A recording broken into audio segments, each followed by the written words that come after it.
परवा जी अत्यंत दुःखद घटना घडली, आपले deputy chief minister Ajitdada Pawar ज्या पद्धतीनं त्यांचं निधन झालं, तर त्या विषयावर बोलल्यापासून राहवत नाही. त्यामुळं आजचा आपण एपिसोड त्यासाठी करणार आहोत. तर घटना अत्यंत दुःखद आहे, हे बरोबरच आहे. परंतु एखाद्या गोष्टीवर केवळ शोक व्यक्त केला आणि त्यातून जर काही धडा शिकलो नाही, तर ते जे काही हकनाक जीव गेलेले आहेत, ते वाया गेले असं म्हणावं लागेल. आणि हे इतकं पोटतिडकीनं बोलावसं वाटतं.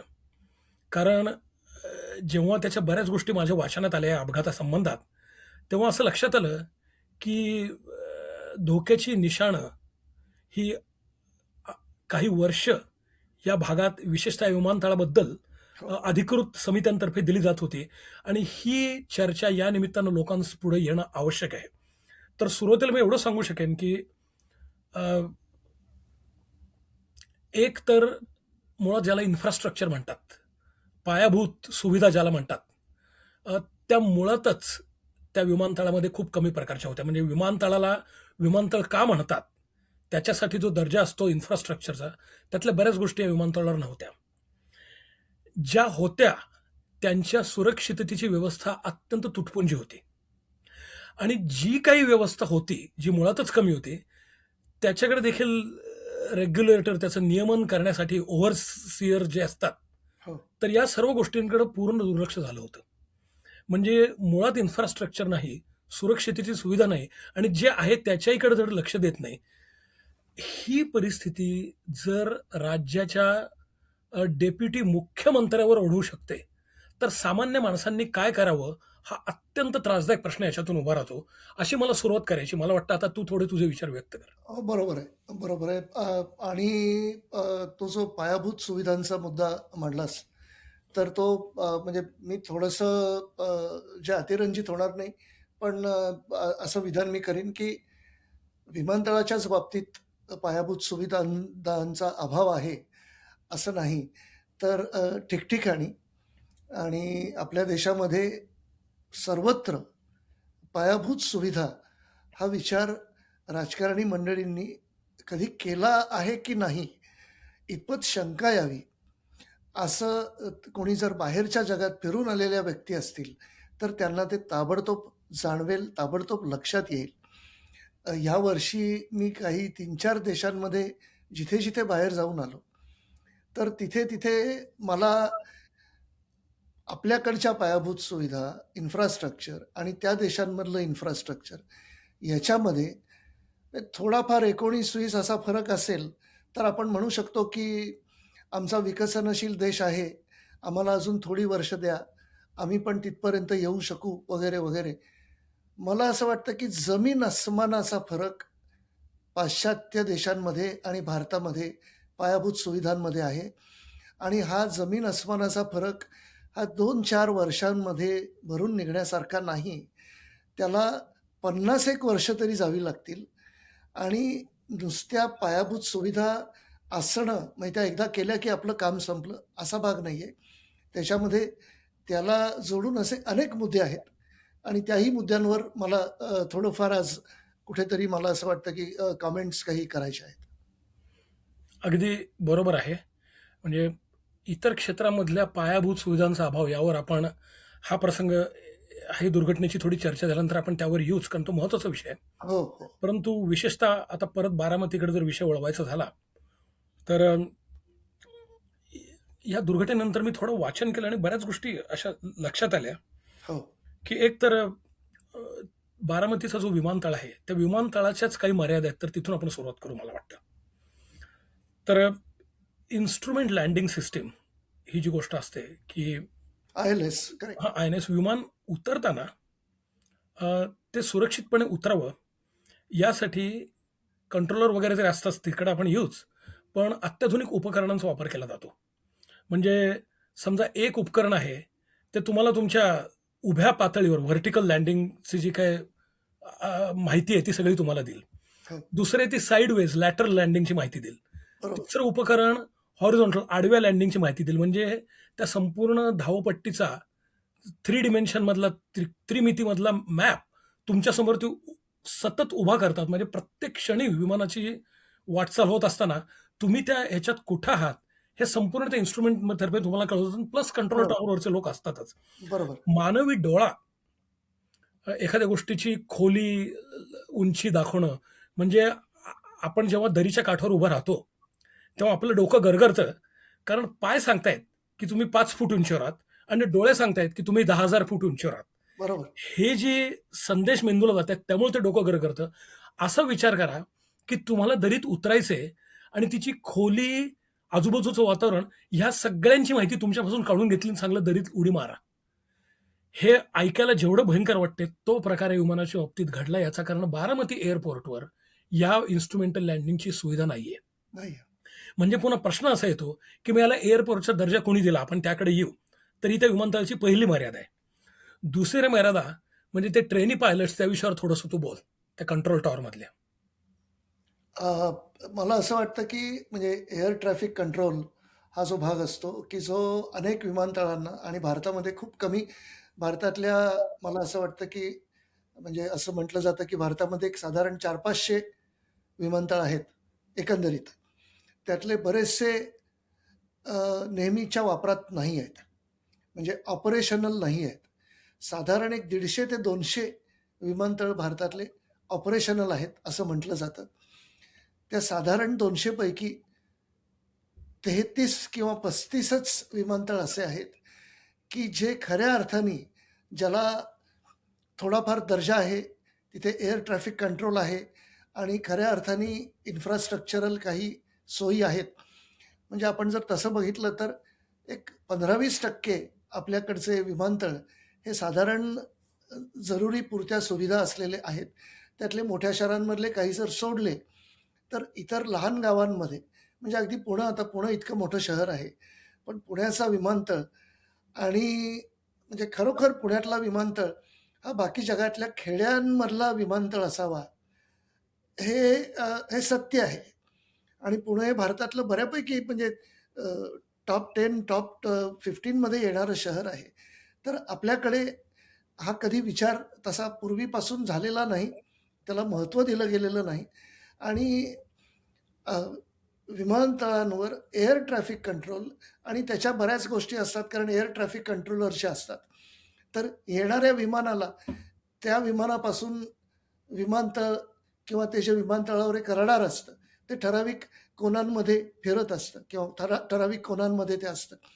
तर ते ते विमान किती लांब आहे आणि दर क्षणाला त्या एअरपोर्टपासून ते विमान किती लांब आहे याची माहिती त्या विमानाला दिली जाते आणि त्याच्यामुळे एक वेळ जर तुम्हाला अ, धुक्यामुळे म्हणा किंवा काही कारणांमुळे रात्र असेल, पाऊस असेल, वादळ असेल, धूळ असेल, अशा गोष्टींमुळे जर विमानतळ धावपट्टीत दिसू शकली नाही, तरी अक्षरशः डोळ्याला पट्टी बांधून सुद्धा तुम्हाला एअर ट्रॅफिक कंट्रोलर गाईड करू शकतो आणि तुम्ही फक्त विमानाचा जो मॉनिटर आहे पायलटच्या समोरचा, तो वापरून आणि कानामध्ये एअर ट्रॅफिक कंट्रोलर जे तुमच्याशी बोलतो आहे, या गोष्टींच्या आधारावर आणि अर्थातच धावपट्टीवरचे जे लाईट्स असतात, गाईडिंग लाईट्स जे असतात त्या तेवढ्या माहितीवर तुम्ही सुरक्षितपणे विमान उतरवू शकता आणि जगातले अनेक विमानतळ हे दिवसामध्ये हजारो वेळा हे सगळं करतात. बारामतीच्या विमानतळाला एअर ट्रॅफिक कंट्रोलर नाही आणि एअर ट्रॅफिक कंट्रोलर नाही, तिथे ट्रेनी पायलट्स कारण तिथे फ्लाइंग स्कूल्स आहेत बारामतीमध्ये. तर शिकाऊ पायलट बऱ्याचदा ही जबाबदारी पार पाडताना दिसतात, असं अनेक तज्ञांनी गेल्या 2-3 दिवसामध्ये माध्यमांमध्ये सांगितलं आणि मला म्हणजे याचं वाईट असं वाटतं, की आता हा मुद्दा ऐरणीवर आलेला आहे. याचं कारण एक अतिमहत्त्वाची व्यक्ती या दुर्दैवी अपघातात सापडली. पण आत्तापर्यंत याचा अर्थ म्हणजे हे जर झालं नसतं, तर आपण याही विषयावर चर्चा कदाचित केलीही नसती. म्हणजे अ, आता तरी तू म्हणालास त्याप्रमाणे काहीतरी याच्यातनं लोकांनी शिकावं आणि आता सुद्धा अ, उपमुख्यमंत्री अजितदादा यांच्या पत्नी त्या बारामतीच्याच आहेत. त्या बारामतीहून अनेकदा ये-जा करणार आहेत. तर किमान त्यांच्या कारकिर्दीमध्ये ह्या विमानतळामध्ये आत्तापर्यंत ज्या गॅप्स होत्या, ज्या त्रुटी, उणिवा होत्या, त्या पुढच्या एक 3, 4, 5 वर्षांमध्ये भरून निघतील. असं एकेका एअरपोर्टचं जर केलं, तर कुठे हळू ती सुरक्षितता वाढेल. कारण आणि हे इतक्या वेगवेगळ्या स्तरांवर अ, हे सगळे प्रश्न आहेत. म्हणजे आता आपण फक्त विमानतळ किंवा त्या गावापुरतं बोलतो आहे. ह्या सगळ्या विमानतळांना आणि हवाई वाहतूक किंवा या सगळ्याला मॉनिटर करणारी जी सेंट्रल बॉडी आहे, तर तिच्यावर सुद्धा तज्ञांनी अनेक प्रश्न उपस्थित केलेले आहेत, की त्या ठिकाणी त्याचं एनालिसिस करणारी, अशा अपघातांचे रिपोर्ट्स तयार करणारी अशी जी काही बोर्ड्स असतात, तर त्याच्यावर कोणी तज्ञ मंडळी आहेत का नाही, इथपर्यंत शंका घेतल्या जात आहेत. आणि ह्या शंका भारतातले अतिशय नामवंत आणि अनुभवी पायलट्स या शंका घेताना दिसतात. अत्यंत विदारक असं मला ते चित्र वाटतं. बरोबर आहे. अ, परत एकदा आता बारामती एअरपोर्टवर पुन्हा यायचं झालं, तर या भागातल्या दुर्घटनांचा इतिहास हा या निमित्तानं पुढे आलेला आहे. हो, आता जसं तू म्हणाला त्याप्रमाणे एवढी महत्त्वाची व्यक्ती गेल्यामुळं या सगळ्या गोष्टी बाहेर आलेल्या आहेत. एरवी आपल्याला त्या माहिती नव्हत्या. हो. परंतु अं, या विमानतळावर आणि याच्या आजूबाजूच्या भागात बरेच विमानाचे अपघात गेल्या काही वर्षात घडलेले आहेत. बरं. याच्या काही तारखा मी अक्षरशः मी विसरू नये म्हणून लिहून आणल्या. ऑक्टोबर 2023 मध्ये 4 दिवसाच्या अंतराने 2 दुर्घटना बारामतीच्याच विमानतळावर घडल्या. 4 अच्छा. दिवसांच्या अंतराने. बरं. म्हणजे एक समजा 9 तारखेला आणि दुसरी 13 तारखेला या टाइपी काहीतरी होतं ते. यात जीवितहानी झाली नाही किंवा एखादा जीव गेला असेल मला आठवत नाहीये. पण या 2 दुर्घटना त्या विमानतळावर घडल्या. त्या सगळ्यांची कारणं हीच होती, इन्फ्रास्ट्रक्चर नाहीये. अ, जुलै 2022 म्हणजे त्याच्या 1 वर्ष आधी इंदापूर जे बारामतीहून फारसं लांब नाहीये. इंदापूरमध्ये एका प्रशिक्षण विमानाची अशीच दुर्घटना घडली. बरं. ती बातमी पुण्यात मी वाचल्याचं मला आठवतंय. आणि ऑगस्ट 2025 साली देखील अ, एका प्रशिक्षण असलेल्या विमानाला मोठा अपघात झाला होता. म्हणजे 4-5 वर्षात असे 5-6 अपघात त्या परिसरात व्हावेत. हो. अ, ह्यातून म्हणजे एक गोष्ट लक्षात येते, की ही दुर्घटना आजची फार भयंकर होती म्हणून डोळ्यासमोर आली. पण असं नाहीये, की ही अचानक कुठून तरी झाली आणि हा दैव दुर्विलास आहे आणि बॅड लक. यापेक्षा किती या प्रकरणाकडे दुर्लक्ष केलं गेलेलं आहे. हा धडा आणि हा विचार आपण या प्रसंगातून केल्यानंतर ते बळी हाकनाक गेले. असं हो. मला वाटलं एवढा सगळा इतिहास त्या प्रकरणात आहे. आणि एका स्टँडिंग कमिटीने 2025 साली रिपोर्ट दिला होता, की सुरक्षितता आणि या सगळ्या बाबतीत हं. हा एअरपोर्ट आणि याच्या आजूबाजूचे एअरपोर्ट अत्यंत कमी पडतायत आणि एवढ्या सगळ्या घटना घडलेल्या आहेत. आणि पुन्हा मला कोणावर टीका करायची नाहीये. पण यावर आपले जे नागरी वाहतूक सुविधा मंत्री होते, तर ते असं म्हणाले, की यातली प्रत्येक घटना आम्ही खूप गंभीरपणे घेतो आहे, दखल घेतो आहे. माझा प्रश्न असा असू देखील शकेल. पण ह्याची गंभीरपणे दखल आपण कधी घ्यायची? उपमुख्यमंत्र्यांचं निधन झाल्यावर? हं, हं. म्हणजे असलं काहीतरी घडल्याशिवाय आपण याची दखल घेणार नाही असं आहे का? मग सामान्य लोक, की ज्यांच्या जीवनात या गोष्टी रोज घडतात, त्यांची दखल कधी घेतलीच जात नाही असं जर विधान केलं गेलं, तर मग त्यात काही चूक नाहीये. आणि हे टीका करण्यासाठी नसून यातून काही आपण शिकणं आवश्यक आहे एवढं बलिदान गेल्यावर तरी. नाहीतर मग त्याला काही अर्थ नाहीये. हो. असा मला हेतू एक लक्षात येतो. बरोबर. मला एक म्हणजे अ, अ, एक मुद्दा जो गेल्या 2-3 दिवसांमध्ये बऱ्याच जणांनी माध्यमांमध्ये बोलून दाखवला, की ही जी धावपट्टी आहे, तर ही धावपट्टी म्हणजे एका बाजूनी जेव्हा ती विमानं उतरतात किंवा उड्डाण घेतात, तर ती बाजू म्हणजे पूर्व-पश्चिम असा हा विमानतळाची ती धावपट्टी आहे, असं बऱ्याच पायलट्सनी बोलून दाखवलं. आता पूर्व-पश्चिम अगदी एक्झॅक्टली पूर्व-पश्चिम असेल किंवा किमान अ, इतपत तो जो त्याचा कोन आहे धावपट्टीचा, तो त्याला अशा तऱ्हेने आहे, की तुम्ही जर तिथे दिवसाच्या वेळी किंवा सकाळच्या वेळी तुम्ही लँड करत असाल, तर तुमच्या डोळ्यात सूर्य येईल. आता ज्या विमानतळावर केवळ तुम्हाला दृष्टीच्या आधाराने लँडिंग करायचं आहे, तिथे जर तुमच्या डोळ्यात सूर्य आला, तर तुम्ही काही करू शकत नाही.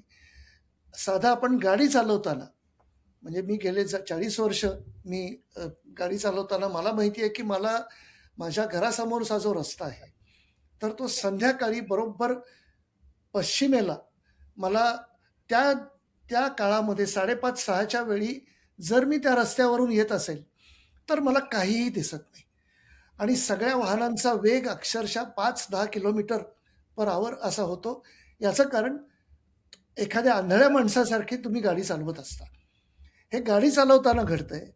विमान चालवताना ज्या विमानाचा वेग हा काही 150 100, 150, 200 किलोमीटर उतरताना सुद्धा किंवा थोडा जास्तच असेल कदाचित. इतक्या जास्त वेगाने विमान उतरवताना जर तुम्हाला काही दिसलं नाही समोर, याचा अर्थ या विमानाचं मुळातलं आर्किटेक्चर ज्या लोकांनी केलं, त्या म्हणजे विद्वज्जनांना मला असा प्रश्न विचारावासा वाटतो, की तुम्ही काय विचार करून एखाद्या विमानतळाची धावपट्टी पूर्व-पश्चिम करता? मला तुम्हाला माहीत आहे, की या विमानतळावर व्ही-एफ-आर म्हणजे व्हिज्युअल सगळं ते लँडिंगचा प्रकार आहे त्याच्यामध्ये. इन्स्ट्रुमेंटल लँडिंग सिस्टीम नाहीये. तर ते जर असेल, तर तुम्ही सूर्य डोळ्यात येईल असं असं तुम्ही म्हणजे एक विमान म्हणजे संध्याकाळच्या वेळी आणि सकाळच्या वेळी सूर्योदयाच्या नंतर थोडा वेळ आणि सूर्यास्ताच्या आधी थोडा वेळ या विमानतळावरची ट्रॅफिक पूर्णपणे बंद ठेवायला पाहिजे. फक्त दुपारचे 4 तासच ठेवायला पाहिजे मग. असं चालेल का? मुळात म्हणजे ह्या दिशेनं म्हणजे मला माहिती नव्हतं ही धावपट्टी पूर्व पश्चिम आहे. हो, यावरून आठवलं US ओपन आणि सगळी टेनिस आणि बेसबॉल स्टेडियम ही उत्तर-दक्षिण दिशेला असतात. बरोबर. क्रिकेटची पिचेस देखील बरीचशी उत्तर-दक्षिण दिशेला असतात आणि त्या लेफ्ट हँडेड बॉलर्सना साउथ पॉ म्हणायची स्टाईल आहे. कारण ते बरोबर. दक्षिणेकडून त्यांचं म्हणजे जी सुरक्षितता क्रिकेटचा, बेसबॉलचा आणि टेनिसचा चेंडू दिसण्यासाठी बाळगलेली आहे, ती सुरक्षितता विमान धावपट्टी बांधताना हा विचार करू म्हणजे कमाल झाली आहे. मला हा विषय माहिती नव्हता. एकतर तो भाग आहे. दुसरा मला त्याचं आश्चर्य असं वाटतं, की त्या विमानाच्या धावपट्टीची लांबी साधारण 1 मैल आहे. म्हणजे एक 1.5 किलोमीटर आपण धरू. तर ते प्रत्यक्षात ते थोडं प्रॅक्टिकली ते 1.5 किलोमीटरपेक्षा कमीच अंतर विमानाला मिळतं. लँड केल्यानंतर त्यातलं खूपच कमी अंतर मिळतं. पण आपण हे मुंबई, पुणे, दिल्ली, बंगलोर अशा शहरांबद्दल बोलत नाहीये. आपण एका खेड्यातल्या एअरपोर्टबद्दल बोलतोय. खेड्यामध्ये जर तुम्हाला एअरपोर्ट बांधायचा असेल, तर ज्याला आणि या इथे मला असं वाटतं, की दूरदृष्टी ही एखादी गोष्ट तयार करताना, बांधताना दूरदृष्टीचा पूर्ण अभाव हा काय प्रकार आहे? की तुम्हाला माहीत आहे, की हे खेड्यातली जमीन आहे. तिथे पुढे काही नाही, कुठलातरी खेडा आहे. नाहीतरी तुम्ही हे सरकारी धावपट्टी आहे. सरकारने एक काहीतरी ती 1 मैलाची जागा ताब्यात घेतलेली आहे. अमेरिकेमध्ये अनेक विमानतळ मी असे बघितले, की कित्येक मैल जागा विमानतळांसाठी मोकळी सोडलेली असते पुढच्या 50 वर्षाचा विचार करून. इथे खेड्यामध्ये जिथे आसपास कुठलंही शहर नाही, कुठेही काही आपत्ती यायचा प्रश्न नाही. खटले भरले तरी सगळी गरीबच माणसं आहेत.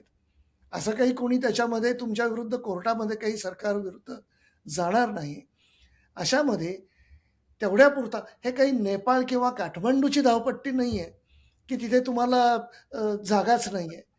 मग खेड्यामध्ये धावपट्ट्या करताना जसं अजून एक मला जो प्रश्न पडतो, जो अनेकांना पडत असेल, की आपल्याकडे जेव्हा आपण खेड्यामध्ये रस्ते तयार करतो, तेव्हा ते 10-20 फुटाचेच का करतो? आणि मग नंतर दर 4 वर्षांनी, 5 वर्षांनी त्या रस्त्याला आपल्याला तो चौपदरी करूया, दुपदरी करूया, आठपदरी करूया. पहिल्यांदाच एक रस्ता जर थोडासा मोठा केला, तर पुढची 25 वर्ष बघायला लागणार नाही. पण अशा पद्धतीचा कुठलाही विचार न करता आणि हे सगळे त्या काळी काय विचार करून त्या गोष्टी केल्या असतील, खर्च कमी म्हणून अनेक गोष्टी असतील, काय म्हणजे काय ते माहिती नाही. पण आज न उद्या ह्या गोष्टींचे दुष्परिणाम होणार आहेत, हे त्या लोकांना कल्पना असेल. पण तरीसुद्धा त्या लोकांनी हे कॉम्प्रोमाइजेस हा विमानतळ बांधताना त्यावेळी केले. हे सुरक्षिततेच्या दृष्टीने कॉम्प्रोमाइजेस केले आणि आज या सगळ्या पायी एका अतिमहत्त्वाच्या व्यक्तीचा जीव गेला. ज्या व्यक्तीनी त्या शहरासाठी, त्या गावासाठी पुष्कळ गोष्टी केलेल्या आहेत, पण त्याच माणसाचा जीव त्याच्यामध्ये गेला आणि याच्यामध्ये परत आपल्याकडे एक नेहमीचा जाणवणारा अभाव म्हणजे अकाउंटेबिलिटी असं आपण ज्याला म्हणतो, की प्रत्येक गोष्टीला कॉन्सिक्वेन्सेस पाहिजेत. कुणी जर काही चुकीचं केलं, कुणी जर काही भ्रष्टाचाराचं कृत्य केलं, तर त्याचा जबाब त्याला द्यावा लागेल. त्याला त्याचा जाब द्यायला पाहिजे. किमान त्याला ते लोकांसमोर येऊन असं मी का केलं? अशी चूक का झाली? याचा रिपोर्ट कुठे हे आपल्याकडे काही होत नाही.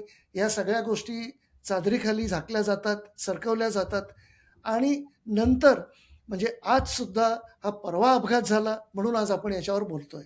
सरकार कदाचित समिती नेमेल. जसं ह्याच प्रकारच्या विमानाला 3 वर्षापूर्वी जेव्हा अपघात झाला, त्याचा प्रिलिमिनरी रिपोर्टसुद्धा आज 2026 साली आलेला नाही. असं आता आपल्याला तज्ञ सांगतायत.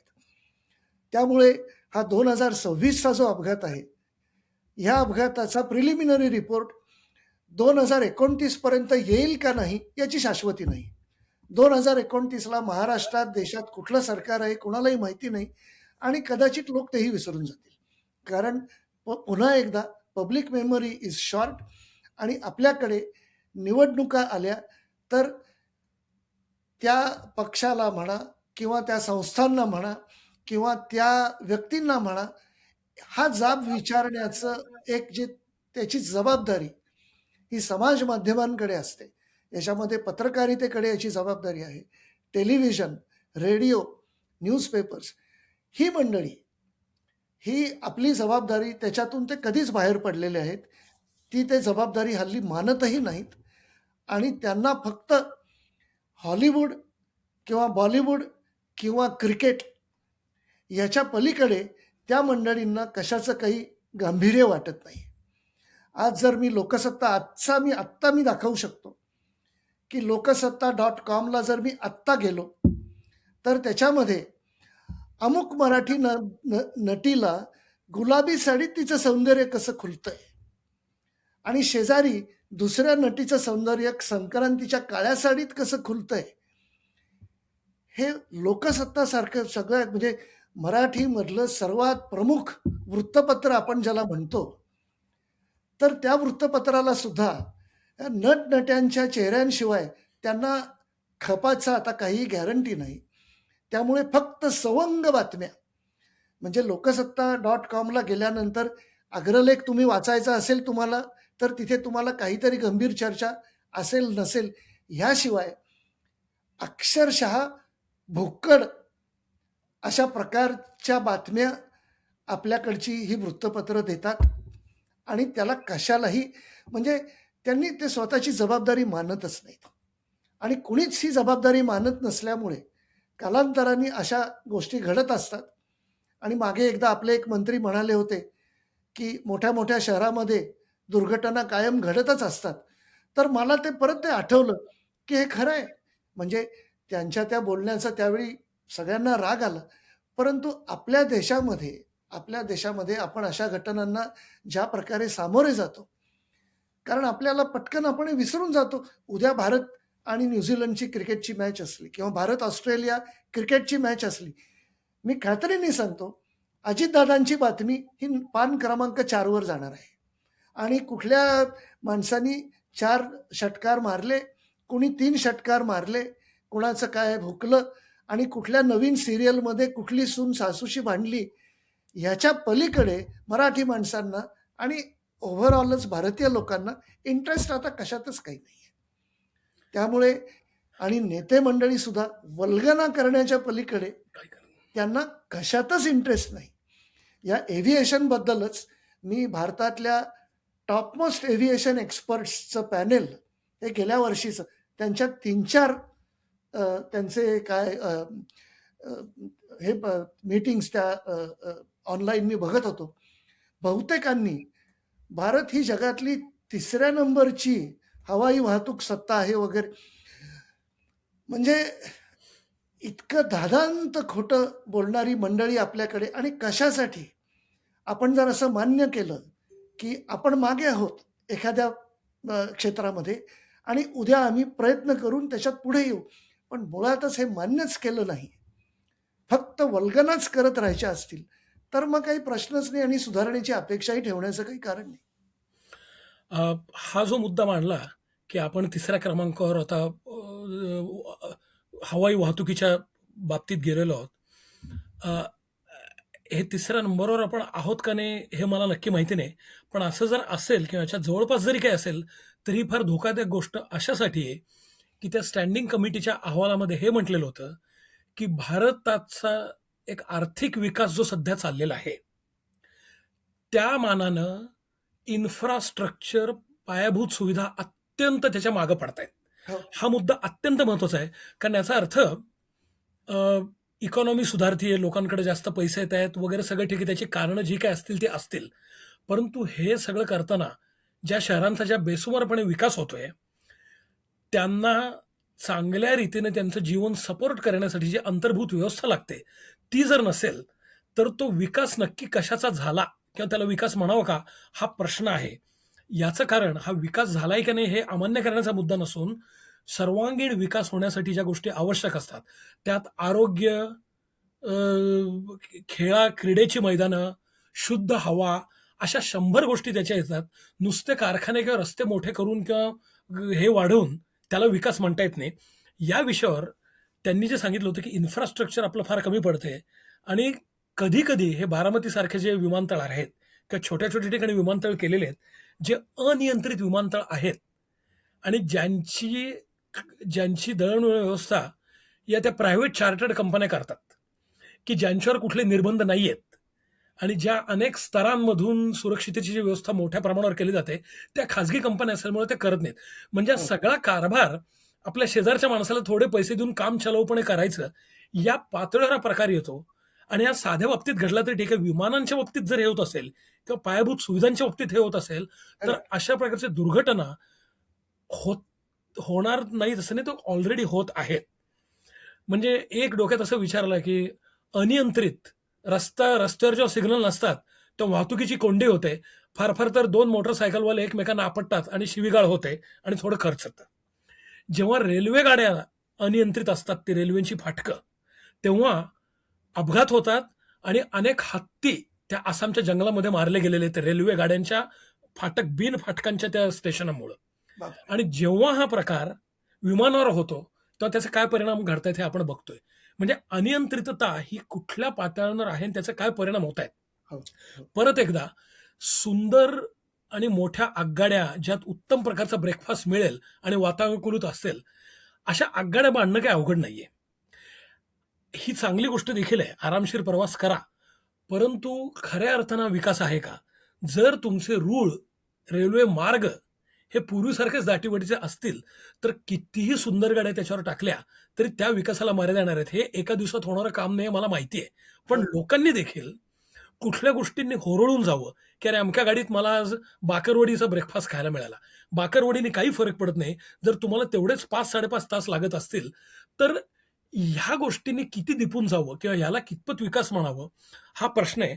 आणि या अनुषंगानं एक अजून उदाहरण देतो. आपण परत या गोष्टीकडे येऊच.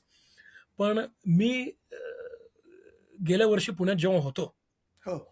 त्यावेळी 2 गोष्टी घडल्या आणि या घटना पुणेकरांना अजून आठवत असतील कारण तशा ताज्या आहेत. अ, पुण्यामध्ये पुण्याच्या म्हणजे सीमेला लागून काही जी खेडी होती, तर तिथं गियाबारी सिंड्रोम हो. हा प्रकार म्हणजे तो पेरिफेरल न्यूरोपॅथी वगैरे तो विषय आहे. परंतु असा तो पॅरालिसिस सारखी गोष्ट ती पसरत पुढे श्वसनक्रिया बंद पडण्यापलीकडे त्याचं पर्यवसान होऊ शकतं या गोष्टीचं. म्हणजे गोष्ट तशी काळजी करण्यासारखी आहे. तर बरोबर, गियाबारी सिंड्रोमचा अचानक उद्रेक पुण्याच्या आजूबाजूला झाला आणि बरोबर. हा सगळा दूषित पाण्यामधून पसरला हे लक्षात आलं. आणि याच्या तपासणीमध्ये असं लक्षात आलं, की पुण्याच्या आजूबाजूला म्हणजे शहराची जी प्रचंड बेसुमार वाढ झालेली आहे आणि लाखो आणि कोट्यवधी रुपये देऊन लोक ते 1 बीएचके, 2 बीएचके बाहेर-बाहेर आता विकत घेतायत. परंतु पुण्याच्या महानगरपालिकेच्या हद्दीच्या बाहेर त्या गोष्टी असल्यामुळं पाण्याचं शुद्धीकरण ज्या प्रमाणात पुण्याच्या नगरपालिकेमध्ये होतं, तर शहराचा झालेला विकास इतका आता तो बाहेर-बाहेर जात चाललेला आहे, हो. की त्यांचा त्या फॅन्सी सोसायटीचा पाणी पुरवठा हा अजूनही ग्रामपंचायतीच्याच अखत्यारीत येतो. बरोबर. आणि यामुळं त्या पाण्याचं शुद्धीकरण ज्या प्रमाणात व्हावं त्या प्रमाणात झालं नाही आणि अनेक माणसं त्यात गेली. म्हणजे मी एका काळा असं होतं पुण्यात, की ते 15 दिवस हॉटेलमध्ये कोणी पाणी मागत नव्हतं. बाहेरचं पाणी प्यायला नको, लोक घरचं उकळलेलं पाणी घेऊन जात होते. म्हणजे इन्फ्रास्ट्रक्चर म्हणजे डेव्हलपमेंट प्रचंड वाढली. पण त्यासाठी जे पायाभूत सुविधा आवश्यक आहेत, त्यांना होण्याचं एक उदाहरण हे होतं. आणि दुसरं उदाहरण जे मी असतानाच घडलं, खराडी. कोट्यवधी रुपयांचे फ्लॅट तिथं आता विकले जातात आणि अत्यंत सधन सोसायटी आहे. हो. परंतु पुण्याच्या बाहेर असल्यामुळं तिथं पाण्याचं आणि फार पुण्यापासून लांब नाहीये. पण थोडं बाहेर असल्यामुळं तिथं पाण्याचं दुर्भिक्ष्य आहे आणि त्यामुळे त्यांना टँकरनी पाणी पुरवठा होत होता. म्हणजे कोट्यवधीच्या फ्लॅट्समध्ये पाणी पुरवठा खेडेगावाला जसा हवा तसा टँकरनी होत होता. आणि त्या टँकरमधून मैला माणसांचं जे मलमूत्र उत्सर्जन आहे, ते त्या पाण्यात मिसळलेलं उघडकीला आलं आणि त्या अत्यंत हाय सोसायटीमधल्या शेकडो लोकांना पोटाचे प्रचंड त्रास होऊन ते ॲडमिट झाले. बापरे! याची जेव्हा तपासणी केली गेली, तेव्हा त्यांच्यामधून टँकरचं पाणी त्यांना जे पुरवलं जात होतं, ते प्रचंड प्रमाणात दूषित असल्याचं आढळून आलं. म्हणजे याहून आता अजून काय स्पष्ट बोलावं ते कळत नाही, की घराघरात तुम्ही विकासाच्या नावाखाली शहरं आणि याची बेसुमार वाढ करताय. पण त्याच्या इन्फ्रास्ट्रक्चरकडं जर लोकांनी लक्ष दिलं नाही, तर बरोबर हे आहे. म्हणजे अलेक्झांडर द ग्रेटची स्टोरी आठवली, की तो जिंकल्यावर त्याला ते सोन्याची ताटं लोकांनी दिली आणि ते म्हणले, "हे घे, लुटण्यासाठी तू आला होतास. आता अन्न-पाणीनी तू हे घे." हे म्हणजे त्या मी परवा अ, विमान वाहतुकीमधले जे तज्ञ आणि त्याच्यात कदाचित मंत्री महोदय वगैरे सुद्धा काही होते. कदाचित काही नोकरशहा त्याच्यामध्ये होते. तर त्यांच्या वल्गना अशा चालल्या होत्या त्याच्यामध्ये, की आम्हाला आंतरराष्ट्रीय दर्जाचे विमानतळ म्हणजे Dubai, Istanbul, Abu Dhabi, Singapore, Atlanta अशा प्रकारचे एअरपोर्ट्स आम्ही भारतामध्ये तयार करणार आहोत. म्हणजे मी अगदी प्रामाणिकपणे सांगतो, की हे 3 पिढ्या अजून होणार नाही. म्हणजे तुम्ही सरकारच्या बाजूनी विरोधी कुठेही कसेही असाल ना, हे इम्पॉसिबल आहे. ज्या माणसाला त्याच्यातलं थोडंफार जरी कळत असेल, त्या माणसाला किमान इतका प्रामाणिकपणा त्यांच्यामध्ये असावा, की अशा वल्गना त्यांनी करू नयेत. कारण हे म्हणजे मला आठवतंय, की आपल्याकडे जवळ-जवळ 20 वर्षांपूर्वी मुंबईचं शांघाय करणार, असं एक बोललं जायचं. मुंबईचं शांघाय तर सोडाच. म्हणजे आता मी चीनबद्दलच बोलायचं झालं, तर मी साधारण 4 आठवड्यांपूर्वी जगातलं जे सर्वात मोठं कन्झ्युमर इलेक्ट्रॉनिक्सचं प्रदर्शन असतं, CES ते लास व्हेगासला होतं आणि तिथे मी 5 दिवस होतो. तर तिथे चायनामध्ये 30-35 वर्षांपूर्वी जे खेडं होतं हाँगकाँगच्या जवळ, हाँगकाँगपासून साधारण अर्ध्या तासावर असलेलं शेनझेन हे चायनामधलं एक खेडं होतं अक्षरशः. ते शेनझेन आज सिलिकॉन व्हॅलीच्या पेक्षा फार पुढं गेलेलं असं एक इलेक्ट्रॉनिक्स, कम्प्युटर्स, एआय याचं हब आहे. फार मोठी म्हणजे ती राजधानीच आहे. चायनाची संपूर्ण एआय आणि कम्प्युटर्स आणि हार्डवेअर आणि चिप्स याची इकोसिस्टम सगळ्याची, तो केंद्रबिंदू बनला आहे चायनामध्ये. म्हणजे शांघाय वगैरे आपल्याला अजून हे कल्पना नाही आहे. आपण अजून मुंबई ते शांघाय, मुंबई ते शांघाय म्हणत असेपर्यंत चीन इतकं पुढे गेलेलं आहे, की त्यांनी सिलिकॉन व्हॅलीला लाज वाटेल, सिलिकॉन व्हॅलीच्या लोकांना, अशा सिलिकॉन व्हॅल्या चीनमध्ये उभ्या केल्या अक्षरशः 20-25 वर्षांमध्ये. आणि मी तुला सांगतो, या प्रदर्शनात मी 5 दिवस फिरलो. तिथे 15 ते 20,000 बूथ होते.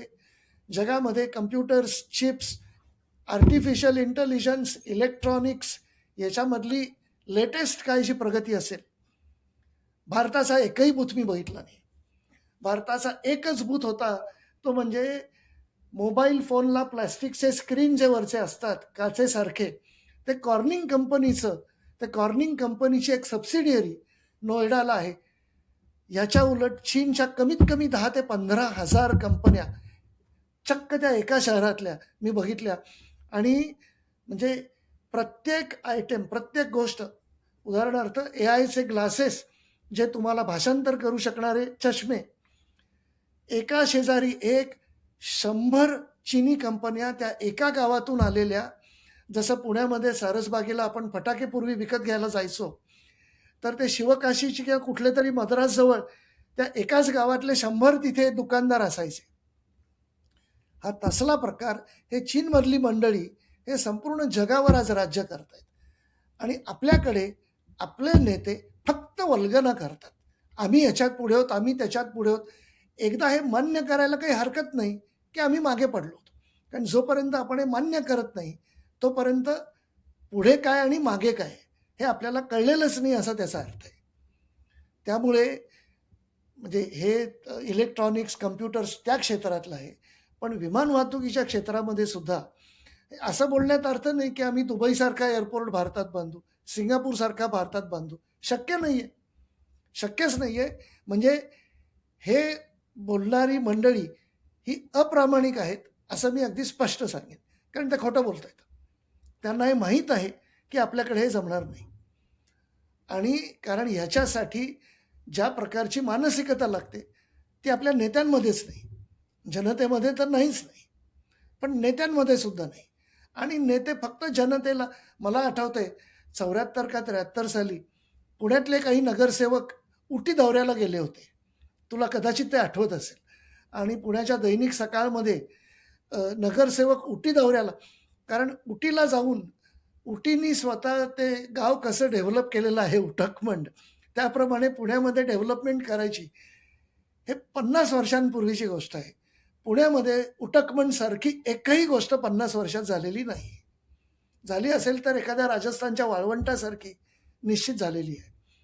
पुण्यातले नगरसेवक अनेक दिवस, अनेक वर्ष इकडे दौऱ्याला जातो, तिकडे दौऱ्याला जातो. म्हणजे हा विनोद सुद्धा म्हणता येणार नाही. म्हणजे दुर्दैव आहे. आणि तरीसुद्धा त्याच लोकांना आपण निवडून देतो आणि जनतेला आपण पुढे आहोत असं वाटणं, असा भ्रम तयार करणं आणि त्या जनतेला ते खरं वाटणं, हा सगळाच फार विचित्र प्रकार आहे. कारण आणि याच्यामध्ये मला असं वाटतं, की ज्या लोकांचं हे दिशादर्शकाचं काम आहे, हे खरं-खोटं पडताळण्याचं काम आहे, फॅक्ट चेकिंग ज्याला आपण म्हणतो, ते काम आहे. ती मंडळी स्वतःची क्रेडिबिलिटी, विश्वासार्हता पूर्णपणे गमावून बसलेली आहेत.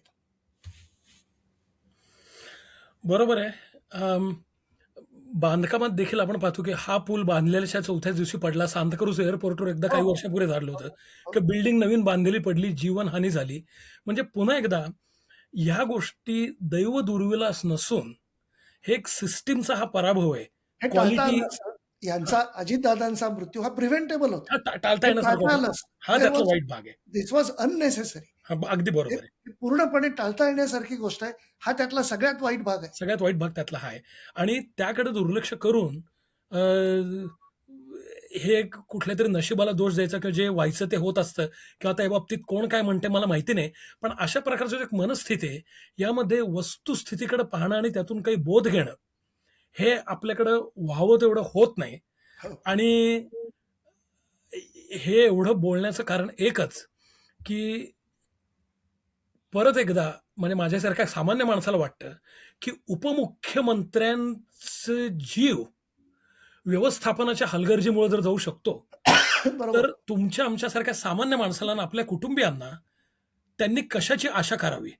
हो. तर हे इन्फ्रास्ट्रक्चर सुधारण्याचा हा विचार आणि मला असं वाटतं, की जे लोक हे ऐकत असतील किंवा नसतील, सामान्य माणसाने देखील आपल्या विचारांची पातळी थोडी उंचावून 4 गोष्टी स्वतः विचारायला आणि त्यांची सत्यासत्यता पडताळून पाहायला थोडं शिकलं पाहिजे. ही काही गोष्ट अवघड नाहीये. हो, हो, हो. एवढाच जरी या धडा याच्यातून आपण घेतला, तरी अशा प्रकारची अनावश्यक जीवनहानी, हलगर्जीपणा होणार नाही. आलेल्या माणसाला जायचं आहेच आहे. पण ते देवाच्या इच्छेनं किंवा म्हातारपणामुळे किंवा कुठल्या कारणामुळे घडायचं घडो. आपल्या हलगर्जीपणामुळे ते घडू नये, एवढं निदान आपल्या हातात आहे असं वाटल्यावाचून राहत नाही. बरोबर, बरोबर, बरोबर. मला असं वाटतं, की याच्यात आणखीन सुद्धा बरेच मुद्दे आहेत आणि ते कदाचित आपण याचा एक दुसरा भाग उद्या किंवा परवा करूया, की ज्याच्यामध्ये एक मुद्दा जो मला निश्चित मांडायचा आहे, पण आपण आजच्या ऐवजी तो उद्या मांडूयात, की अ, अपघात झाल्यानंतर तिथे एरवी कुठल्याही अपघातामध्ये त्याच्यानंतर ज्याला एक फोरेन्सिक इन्व्हेस्टिगेशन कारण तो क्राईम सीन आहे. तो तिथे गुन्हा काहीतरी झालेला आहे. अपघात झालेला आहे. तो आपल्याला माहिती नाही तो कशामुळे झालेला आहे. त्याचा तपास कोणाला तरी करायला लागणार आहे. तिथे 5,000-10,000 हजार मंडळी ही म्हणजे वावरतायत आणि तिथला जो काही त्या अपघातानंतरचा पुरावा आहे, तो या मंडळींनी पूर्णपणे नष्ट केलेला आहे आणि तिथे जागेवर हजर असणारे जे पोलीस आहेत, ते आपली जबाबदारी पार पाडत नाहीयेत. कारण त्यांना याचं प्रशिक्षणसुद्धा कधी कोणी कदाचित दिलेलं नाही. म्हणजे विचार करा, की आपला जर कोणी नातेवाईक, आपल्या घरातला एखादा माणूस त्या विमानात असेल आणि तुम्हाला असं वाटेल, की आमचं माणूस गेलं, याचा नीट तपास व्हायला पाहिजे आणि नंतर तुम्ही तो अपघाताचा सीन बघताय, की 5,000 लोक तिथून चालतायत, इकडे-तिकडे जातायत, कुठल्या वस्तू उचलतायत, कुणाची बॅग, कुठले कागद सरकारी, ते कॉन्फिडेन्शियल कागद आहेत का नाही? अनेक संपूर्ण गावकरी त्या तिथे काहीतरी त्यांचं म्हणजे हे काय पिकनिक आहे का? तुम्ही पिकनिकला आले आहात का? आणि तिथल्या एकही पोलीस तिथे तो जमाव हाकलताना दिसत नाहीये. म्हणजे दुःख वगैरे सगळं बरोबर आहे. पण लोकांना हे कळायला नको, की तुमचा जर आवडता नेता त्याला आज एवढा मोठा अपघात झाला, त्याचा तपास व्हावा याच्यासाठी तुमची किमान ही जबाबदारी आहे, की तुम्ही तिथे त्या तपासाच्या आड येऊ नका. ऑब्स्ट्रक्शन म्हणून तिथे तुम्ही असणं बरोबर नाही. आणि हे सांगायलाही कोणी नाही. एक हे म्हणजे हे इतकं अनाकलनीय आहे, की म्हणजे मला याच्यात आश्चर्य असं वाटतं, की म्हटलं ना, की आणि हा सुद्धा त्या पायाभूत सुविधा आणि त्या इन्फ्रास्ट्रक्चरचाच भाग आहे, की नागरी शिस्त, सिव्हिक सेन्स हे सगळे त्या इन्फ्रास्ट्रक्चरचे भाग आहेत. पुण्यामध्ये जसं आपण सिग्नल कोणी पाळताना दिसत नाही आपल्याला. हिरवा त्या त्या काही नियमांना काही अर्थ नाही. पोलीस कुणाला अडवताना दिसत नाहीत. पोलिसांनी अडवलं तर 4 पैसे देऊन लोकं बाहेर पडताना दिसतात. म्हणजे अ, याला म्हणजे कुठलाच लोक फुटपाथवरनं मोटरसायकल इकडे-तिकडे चालवताना दिसतात. म्हणजे सकाळी म्हाताऱ्या बायका पुण्याच्या फुटपाथवर उभं राहून मोटरसायकलवाल्यांना अडवत असतात. हा सीन मी स्वतः डोळ्यांनी बघितलाय. म्हणजे आणि ते मोटरसायकलवाले त्याच्यातून त्या 2 म्हाताऱ्या बायकांच्या मधून मोटरसायकल आपली काढायला बघतायत. आणि हे हल्लीच्या जगामध्ये, की जिथे तुम्हाला सेलफोनवर लोक व्हिडिओ कुणाला कशाची पर्वाच नाहीये. म्हणजे असं का होत नाही, की असं जर कोणी लाल दिव्यातून गेलं, तर तुम्हाला 2 वर्ष तुमचं लायसन्स कॅन्सल होईल. तुमची गाडी जप्त होईल. हे काहीच होत नाही. म्हणजे एकतर एन्फोर्समेंट नाही. ती एन्फोर्समेंट करायची कुणाला इच्छा नाही. आणि मुळामध्ये म्हणजे मुंबई-पुणे रस्त्यावरनं आपण अनेकदा जातो. पुण्याहून मुंबईला, मुंबईहून पुण्याला. एक लेन लोकांना सांभाळता येत नाही. या लेनमधून त्या लेनमध्ये जाताना सिग्नल द्यावा. इतकी साधी गोष्ट जी जगातले बहुतेक देश पाळतात, ही आपल्याकडच्या गाडीवाल्यांना याची कल्पनाच नाही. आणि वाटेल तशी ते चालवतात. म्हणजे आपल्याकडे म्हणजे सगळ्यात काळजीचा भाग हा आहे, की आपल्याकडे अपघातांचं जे प्रमाण आहे, ते हा त्याच्यातला आणखीन वेगळाच भाग आहे, की चालवणारे म्हणजे जसं कुठल्याही अपघातामध्ये चालवणाऱ्या त्या माणसाच्या बद्दल तो एक भाग आहे, की चालवणारे कसे होते. त्या आदल्या दिवशी त्यांना झोप मिळाली होती का नाही? त्यांनी काय खाल्लं होतं समजा, त्यांची तब्येत बरी होती का नाही? त्यांचं शिक्षण, प्रशिक्षण काय होतं? हवामान कसं होतं? एक्स्टर्नल एन्व्हायर्नमेंट आणि विमान. त्या विमानामध्ये काही मेकॅनिकल बिघाड आहे का? आणि मग ते बाकी धावपट्टी वगैरे या सगळ्या गोष्टी आल्या. इतके सगळे त्याच्यामध्ये भाग आहेत आणि या सगळ्यांमध्ये आपण कधी सुधारणार? म्हणजे मला असं वाटतं, की त्यातल्या काही गोष्टींबद्दल आपण पुढच्या एपिसोडमध्ये मला जरूर वाटतं, कारण अजून बऱ्याच गोष्टी बोलायच्या आहेत खूपच आणि गोष्टी सिव्हिक सेन्सवर देखील आपण परत एकदा बोलूच. Yes, yes. चालेल, चालेल. ठीक आहे.